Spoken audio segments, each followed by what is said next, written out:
So I was inspired to do this video by Dopesick. I watched it recently, and if you haven't seen it, it's about the OxyContin epidemic, and it basically involves a company called Purdue and Richard Sackler. I believe he was in charge at the time, and he basically pushed this highly addictive drug, got the FDA to label it as non-addictive.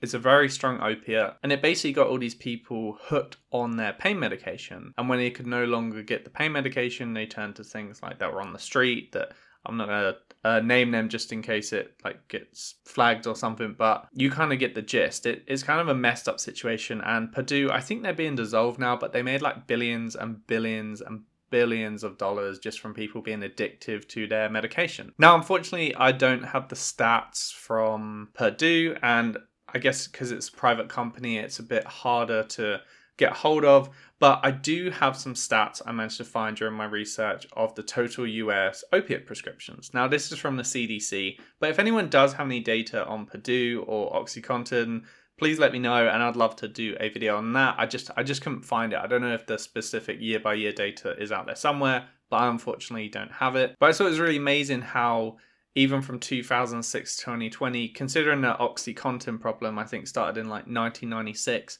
this is insane, like how many millions of opiate prescriptions there are. Obviously, there's very like dangerous synthetic forms on the street now, which we all know about, which has really high death rates just because it's so lethal and the amount you need to take is so small. But anyway, I'm rambling on, so I will jump into the total US opiate prescriptions now. So in 2006, we have 215, nearly 216 million prescriptions, and this kind of tapers up, kind of peaks at 2012, with 255.2 million prescriptions.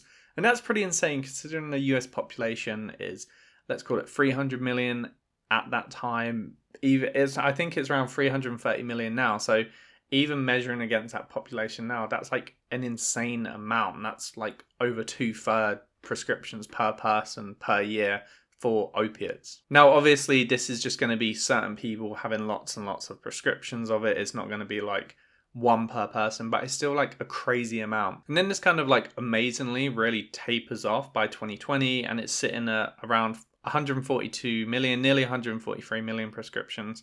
And I mean, I guess this doesn't show the full story, because some people who might no longer be able to get prescriptions could be turned to the street.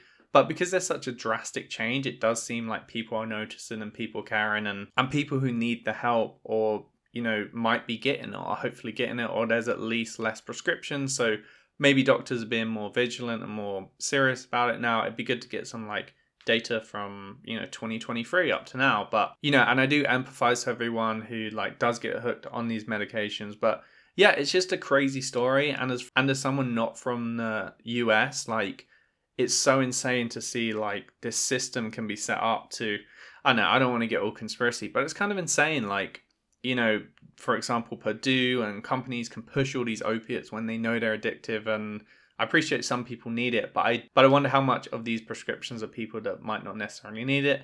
Anyway, it's a crazy story. I wanted to put these stats out there. This is the best I could find. I will link my reference, and yeah, again, if anyone finds anything, please just let me know. I hope you liked the video, and I thought it was cool to just have an informative video where you can really just see the actual stats. Anyway, thanks for watching. I appreciate it. And yeah, thanks again.